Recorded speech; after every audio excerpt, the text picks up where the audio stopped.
Hi, everyone. My name is Elizabeth DuPre. I'm a PhD candidate at McGill University working with Dr. Jean-Baptiste Pauline, and I'm so happy to be with you for the Courtois.neuromod Science Month, virtually, of course.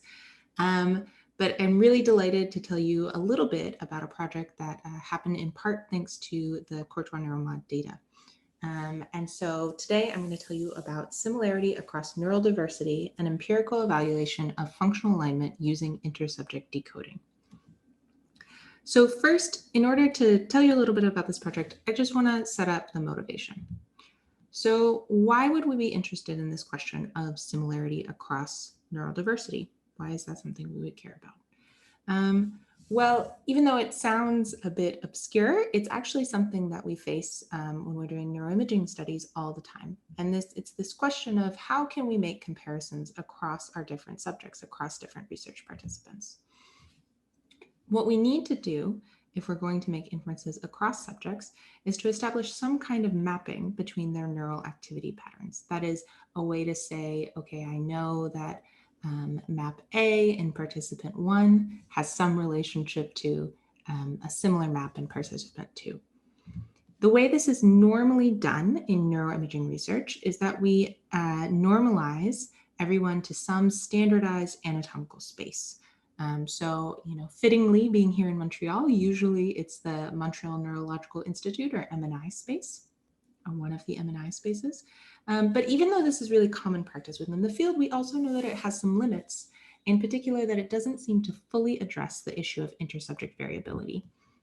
And what I mean by that, in this case, is that we can still, even if you can imagine perfectly aligning two different brains, so you might have to do a bit of squishing and stretching, but even if you were to do that, we still know that even if you create a very close mapping between two different people's brains, that some parts of the brain rely or support rather slightly different function across individuals. And so this is particularly a concern in what we call quote unquote higher order or association cortices, which are responsible for a lot of the really interesting parts of cognition, things that we're interested in learning about. And so this issue of being able to create a mapping is actually quite difficult there. The way that we normally deal with this, because this is not a new problem, is that we do this thing called Gaussian smoothing. And what that does is it basically just puts a little bit of a blur over our activations. And that's useful for lots of reasons. Statistically is one of them. But another reason it's useful is just to smooth over any remaining intersubject variability after anatomical alignment. So after normalizing everyone to this standardized space, if there's remaining intersubject variability, we can just use a little bit of blur to smooth over it. Now, this approach is still the most common in the field, and it's still, I would say, really useful for many use cases. But every now and then, it's nice to stop and think about, what are we doing and why are we doing it, and is there another way that we could approach it? And so this is something that I think is really useful to think about what we're going to talk about today. So here's our first question. So if we have the brain and we have some measurements that we've collected from the brain, when we look at these measurements, what can we do with them? So let's say for a given measurement, in our case, because we're going to be working with fMRI data, we're going to say for a given voxel, usually what we have is that voxel's activity over time. So we have this time course. And that's not special for that particular voxel. We can take any other voxel and also see a time course. But then the question is, how can we relate these time courses, even within the same participant, to one another? There are lots and lots of ways to do this. One is to just correlate the time courses. So to say, as they evolve over time, are they evolving in similar ways? Are they both going up at the same time or down at the same time? This is, underpinning some of the ideas about things like functional connectivity. But there's another way we can think about this. So if I now take these two time courses and I look at each point in time, here I'm illustrating these with these little black boxes over the time course, and these are, corresponding to the same point in time. I can take the relative activity for each time course and plot that. So what I'm showing now is, whereas before we had activity by time, now we have activity by activity. And so for example, for this first point, I can see that early on, voxel 1 has relatively high activity and voxel 2 has relatively low activity. So if this is low to high and low to high, you can see why this point ends up here. And I can do this again, just kind of stepping through the time course.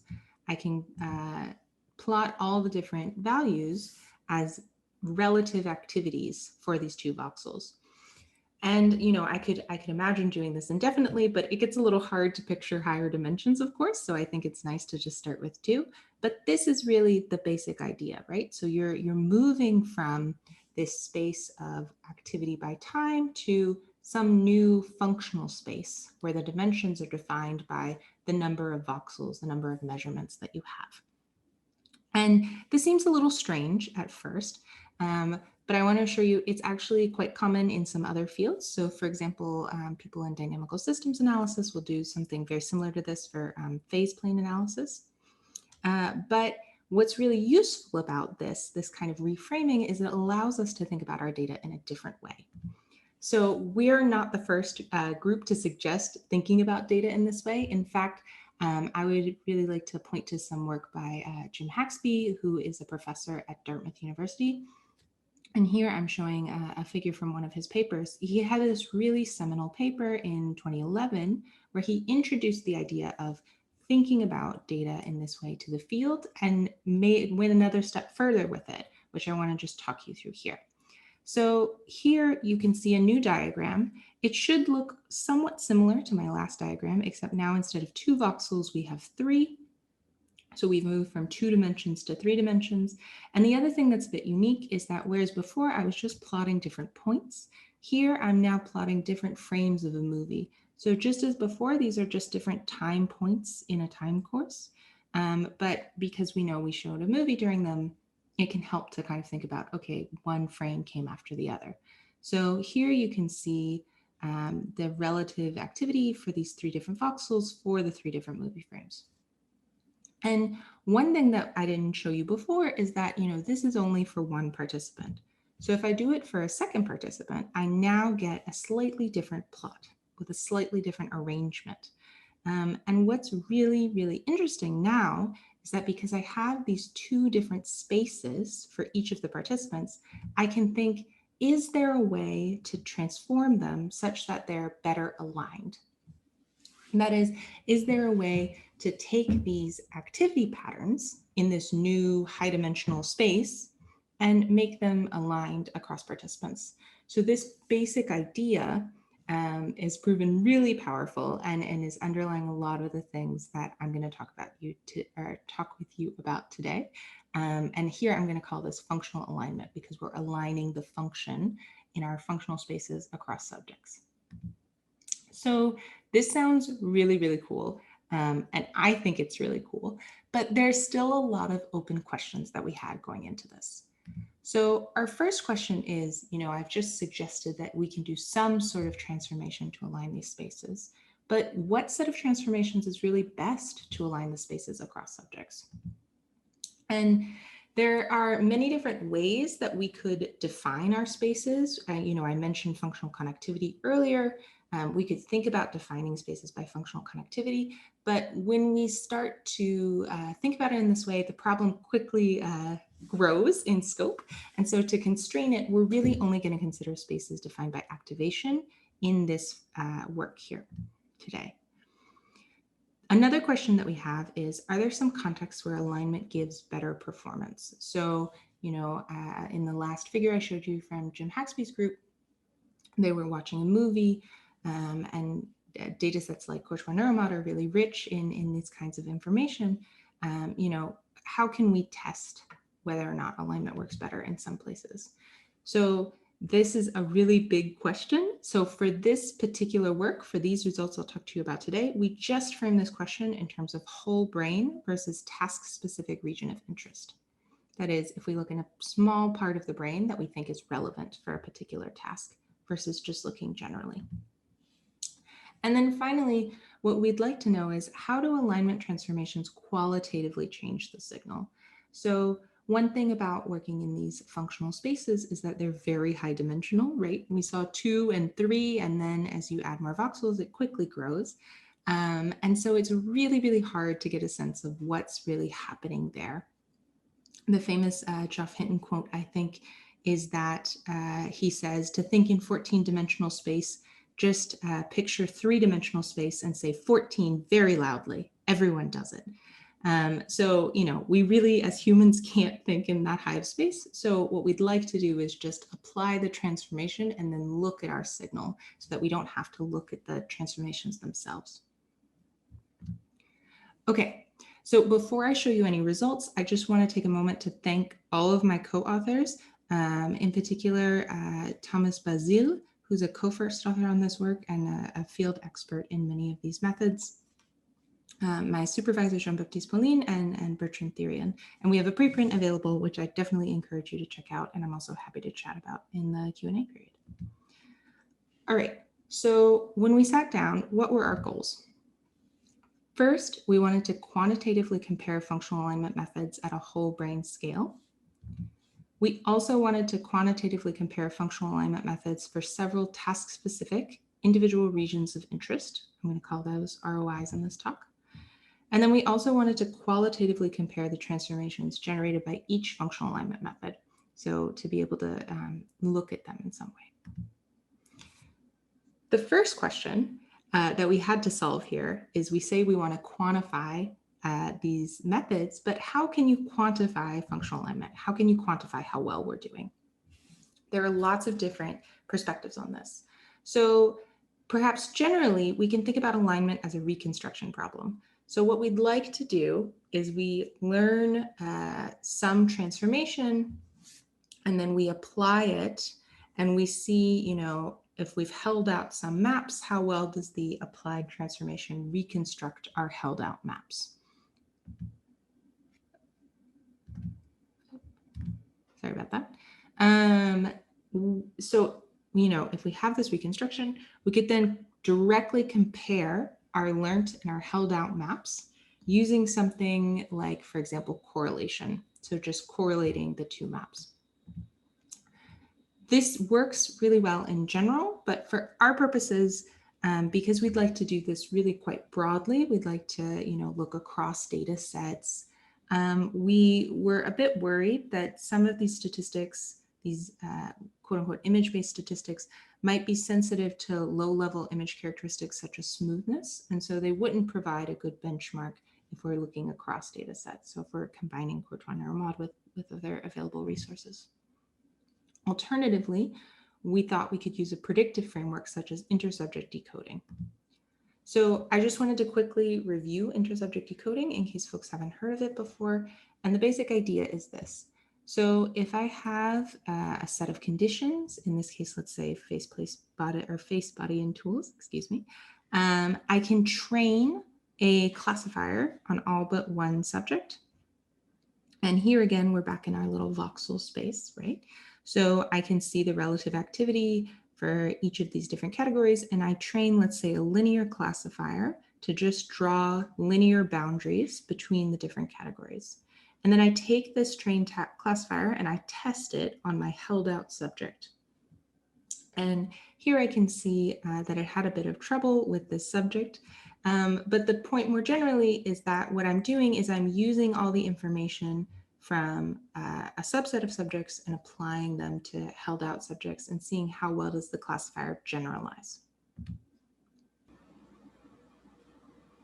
Okay, so if we're going to use this predictive framework, this intersubject decoding, to start to quantify functional alignment, we still have a few other questions. One of the big ones is about aggregating transformations. So what does this mean?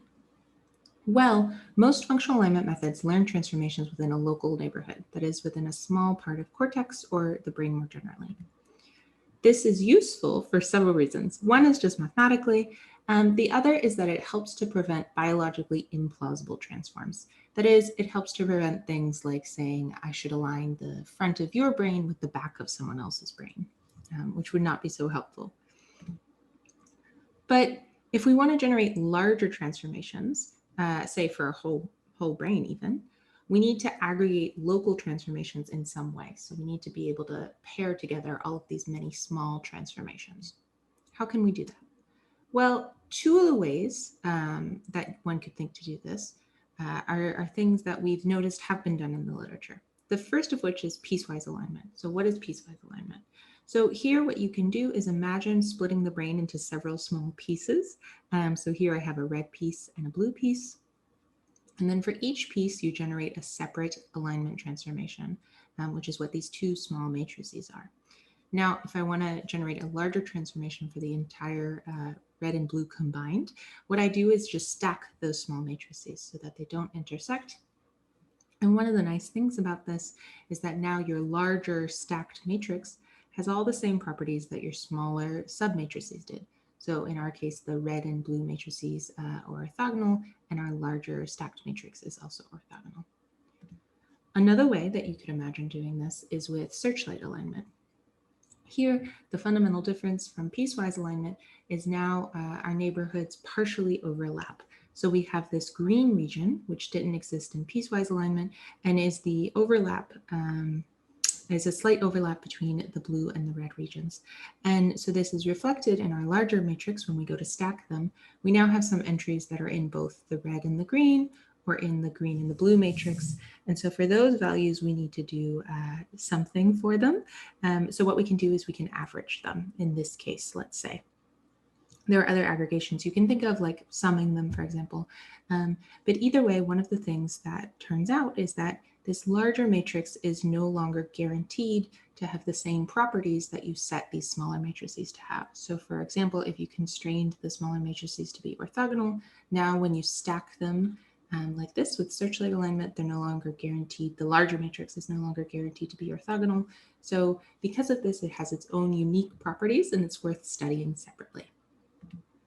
Okay, so now that we've thought a little bit about how we're going to quantify, and if we have to deal with this issue of aggregating smaller transformations, how we're going to do it, the next thing we want to do is just look at the literature and see what functional alignment methods have been used so far, so we would know what to consider here.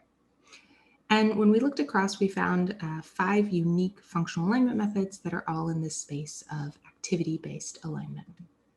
The first is piecewise progrestes, and the second is searchlight progrestes. So these are the same method, but with the 2 different aggregations that I showed you previously. So piecewise progrestes has been used in the literature, for example, in a benchmark that our co-author Thomas Basile did just a couple years ago. And searchlight progrestes is quite commonly used in the literature under the name hyperalignment. So we won't have time to go into the mathematical details, but just to give you a sense of intuition for what Procrustes is doing, Procrustes comes from the Greek legend of Procrustes. Perhaps you've heard of this. There's an innkeeper who only had one bed, and so he would stretch or shrink people to fit his bed with a bit more detail. But the basic idea here is that you want to see how similar are 2 shapes. So you can stretch or shrink them, but you don't deform them in any way. And so that's what Procrustes is doing here in general. We also saw that in the literature, a method that Thomas Basile actually introduced for fMRI is optimal transport. So this method is a bit older in that it's gone by several names. The variant we're using is basically trying to see if we have 2 different sets of points. So we've got 2 different voxel spaces. How can we create a transport plan that optimally moves one set of voxel spaces to look like the other set of voxel spaces? There's a bit more detail there, but the idea basically is how can you make this as smooth as possible. There's also a method that was introduced for fMRI data in particular called shared response modeling. This is very, very similar to the Procrustes method, with the exception that you do an initial dimensionality reduction. So do, for example, an initial principal components analysis, and then you do the Procrustes after this. And then finally, we have this method, which is a bit of an odd man out here, which is intra-subject alignment. And I'll talk in more detail about what that does. But basically, the math behind it is it's a ridge regression that's going to align within subjects rather than across. And so in general, What we found for all of these methods is that sometimes they require hyperparameters. So we have to, as experimenters, choose certain parameters. For optimal transport and shared response modeling, we generally selected parameters that were used in previous benchmarks to try and match what was done when the methods were first introduced. And we didn't change them in any way to match the data sets. For intra-subject alignment, we, because it was a ridge regression, we did a grid search for the ridge regression, but that was done within separate parcels. And so that way each parcel had the appropriate hyperparameter, whereas these two methods, optimal transport and shared response modeling, require more global hyperparameters. Okay, so that's the methods we chose and how we set our hyperparameters. What do these methods actually mean? So let's look at the first 4 methods, really. So these are the 2 procrustes, optimal transport, and shared response modeling. How do they work? So here we have one subject, and we have target subjects who we want to align to. So let's say we have some alignment data. So in the case of NeuroMod, this could be a movie. Maybe let's say the life movie viewing, the first life movie viewing. And we would like to align the subject 1's data to subject 2's data for this life movie. And so we can use this data to generate a transformation. Now we have some separate decoding task data. So in the case of courtois.neuromod, this is going to be coming from the HCP test retest dataset. So we have test retest data for one subject. And now we're going to use the transformation that we generated on the movie to predict from subject 1's test data or task data, what do we think subject 2's decoding task data will look like? And the actual decoding task data is held out so that then we can test how well did our prediction go. Now, that's those first 4 methods. I told you intra-subject alignment was a bit different. How is it different? So here, we still have exactly as before. We have, let's say, our 2 subjects, and we have alignment data and decoding task data. But the framework that was inspiring intra-subject alignment when it was originally introduced by Tabor and colleagues in 2016 was to learn task data from resting state data. So here, what we're trying to do is we're trying to say, can I learn a transformation from the movie data to the HCP test retest data? And if I learn this across subjects, is it really just that each subject's movie data is then going to best predict their own task data? So if I have learned this across subjects and then I take this and I apply the transformation on the held out subject's movie data, how well can I predict their task data? So in every case, we're learning from the source subject's movie, and we're always predicting the target subject's decoding task data. But between the 4 functional alignment methods and this intra-subject alignment, it's just which question, it's a question of which way the arrows go. So if they're red or if they're blue. Okay, so once we have these 5 functional alignment methods, we can then look at them both at the whole brain and at the region of interest level of analysis, and we can compare every method to standard anatomical only alignment, which is what I told you the field is doing in general. So this sounds good, but how are we going to put all this together to make a couple of experiments? The first thing that we're going to do is calculate our intersubject decoding accuracy using standard anatomical only alignment. So this is the field standard right now. Then we'd like to calculate our functional alignment transformations using this parcellation. So with the exception of Searchlight, where we have slightly overlapping, in general, we're going to rely on the Schaefer 300 parcellation, which is a parcellation that was published by Thomas Yo's group a couple of years ago now. And this is really useful because then, it provides the local neighborhoods that we needed. We can then apply our functional alignment transformation, just as you saw before with those figures, with either the red or the blue arrows. And now we can recalculate our intersubject decoding accuracy after applying our functional alignment transformation. So in general, then the whole pipeline looks something like this. So we have, just as before, this figure should look a little bit familiar. We have the face, body, and tools conditions. We have our all but one subject where we learn our linear classifier. Then on our held out subject, we test that linear classifier. But now we're adding a few other steps. The first of which is that we're going to learn a functional alignment transformation on the alignment data, on the movie data, just as we did before. So here, this should look very similar to the very first figure you saw. The only difference is that now I've just drawn little lines between the time points just to maybe convey the idea that it's a shape that we can look at. And then after we learn this transformation, we're going to go back and apply it, and we're going to see if we train a classifier on this data, what does it look like? And so you can see now the decision boundary is slightly different on this functionally aligned data.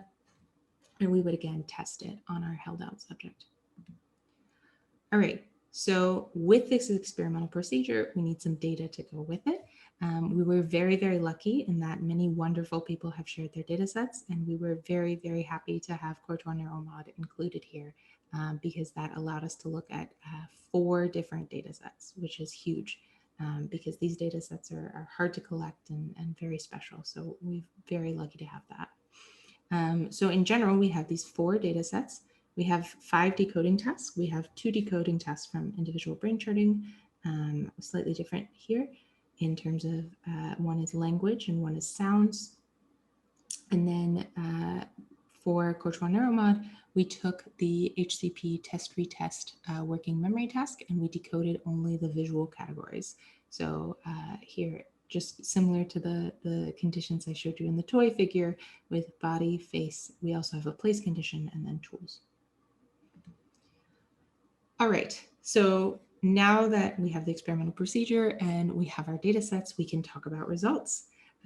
So what I'm showing you here is this is the improvement in our intersubject decoding accuracy above anatomical only alignment. So here the 0% would be you're doing exactly the same as anatomical only alignment. And anything else is either an increase or a decrease. Every dot is a different cross-validation fold from a given data set. So that's why you see several dots in each of the colors. And because it's Courtois Neuromod Science Month, I should point out that these are red for Neuromod. But one thing that we notice right away when we're looking at the different methods is that it seems here that piecewise optimal transport is performing the best of the surveyed methods, and piecewise procrustes is quite similar, but slightly worse.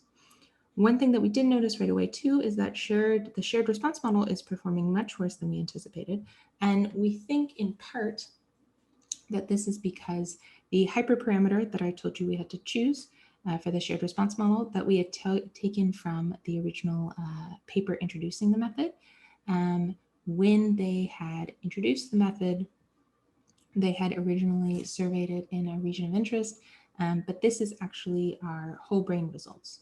So we're thinking that in general, this hyperparameter choice is very, very sensitive for the shared response model in terms of the accuracy of your results or how well your results do. So here at the whole brain then, we see that we see this trend that piecewise optimal transport is performing best, piecewise procrustes second best, and then shared response is a little worse than expected. We also wanted to look at the relative computation time for each of these different methods because these things are all great in theory, but it's also nice to have something at the end of the week and not 6 months later.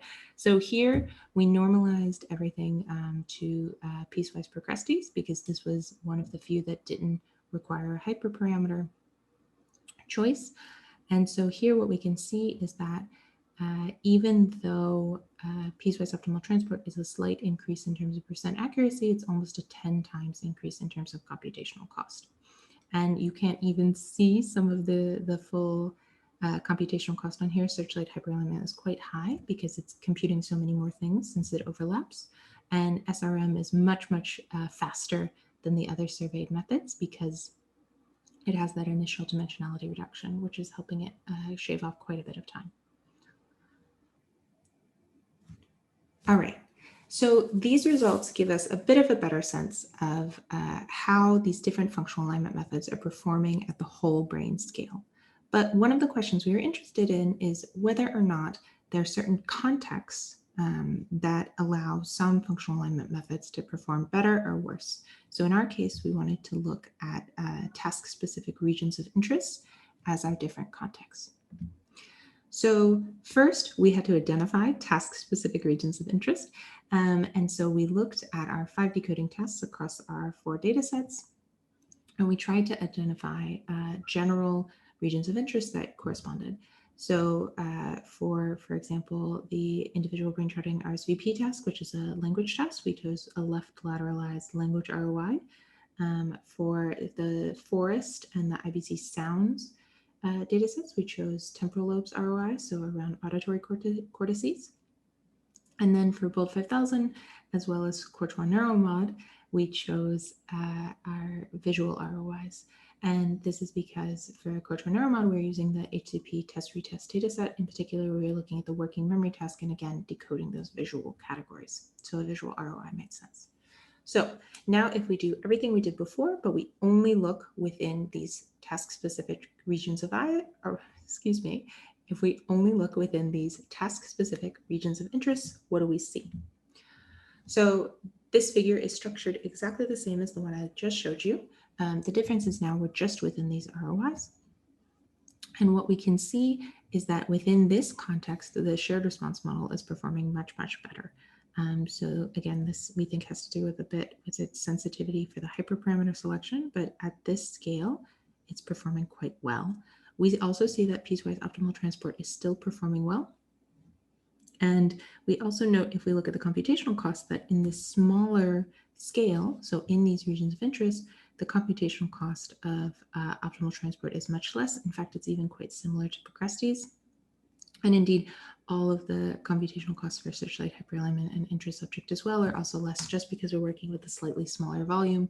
But here again, the shared response model is still the fastest because it has this initial dimensionality reduction, which helps significantly. So, okay, so here at the region of interest scale, we now have another quantitative kind of assessment of these different functional alignment methods. But what if we wanted to look at qualitative assessments? So to do that, we took 4 contrasts from 2 tasks. So here, these are both tests from the individual brain charting dataset, the sounds and the language. And here are 2 contrasts. So for sounds, we can look at speech versus silence and voice versus silence. For language, we can look at sentence versus word and word versus consonants. And what we're doing is we're just taking one left out subject, so our target individual, and looking at their contrast maps for these 4 contrasts. And we're just going to zoom in on this one portion of the temporal lobe, just so it's a bit easier to really visualize. So if we have this left out subject, and then we align all the other subjects to this subject using our different functional alignment methods or anatomical alignment methods, then we can see what do the aligned data really look like? Do they look like our target subject or not? And we're going to constrain this slightly by using a conjunction analysis to say, what is the overlap between our aligned subjects? Because now we're looking at several at once. So what do we see? So here in panel B, we can see each of the alignment methods that we're considering. So our shared response model, piecewise optimal transport, piecewise Procrustes, and searchlight hyperalignment. And we're not going to include intra-subject because that's across tasks. So we just want to see within the same task, what do we see? And here, when we compare it to the anatomical baseline, you notice a couple of things. So the one that I really want to point out here is that we're seeing still good signal specificity when we look at our functional alignment methods compared to our anatomical alignment methods. And what do I mean by that? So what I mean by that is that in general, if we look at our individual subject, you can sort of see the peaks of their activation. And when we look at the group contrast after alignment, for example, for piecewise optimal transport, you can see the peaks of the group conjunction roughly align with the peaks of the individual. And this is true in general. And it's much less true for something like anatomical, where now we see sort of a smoothing of the activation. And so what this suggests is that our functional alignment methods aren't just smoothing the activation in space, which might make things more similar. Again, as we discussed in the beginning, smoothing is commonly used for this kind of idea of blurring away variability. And functional alignment doesn't seem to be doing that. It seems to, in fact, be retaining some signal specificity, which is really, really encouraging for a lot of the pretty exciting results that have come out of this literature. Okay, so now that we have these experimental results, let's go back and just reflect a bit on what our goals were and how they were met here. First, we wanted to quantitatively compare functional alignment methods at a whole brain scale. So we were able to do that, and we see that optimal transport performs best, but piecewise progressives also performs quite well at a significantly reduced computational cost, almost 1/10 of the computational cost of optimal transport at the whole brain scale. If we look at a different context, so if we look just at individual task-specific regions of interest, we see that shared response model performs best in the same quantitative framework. And we think that this is in part due to the sensitivity of this method to the hyperparameter selection. Finally, we wanted to qualitatively compare the transformations generated by each functional alignment method. And I just showed you those maps, which we could look at and see that functional alignment seems to at least be retaining signal specificity.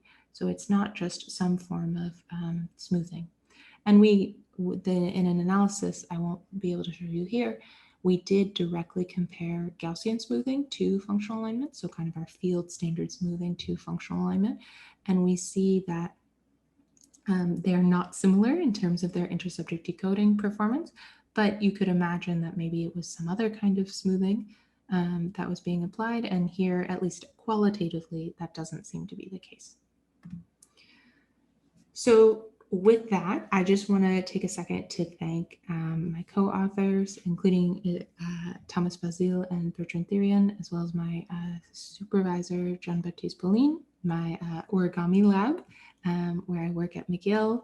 And I want to thank our two of the data initiatives that have been so instrumental here, courtois.neuromod and Individual Brain Charting Project, as well as all of my funders. And I really just want to especially highlight courtois.neuromod and all of the fantastic work that's gone into it. We're very, very happy to have been a small part of the many exciting results presented across courtois.neuromod month. And I'm looking forward to seeing many more and to taking any questions you have. So thanks so much again.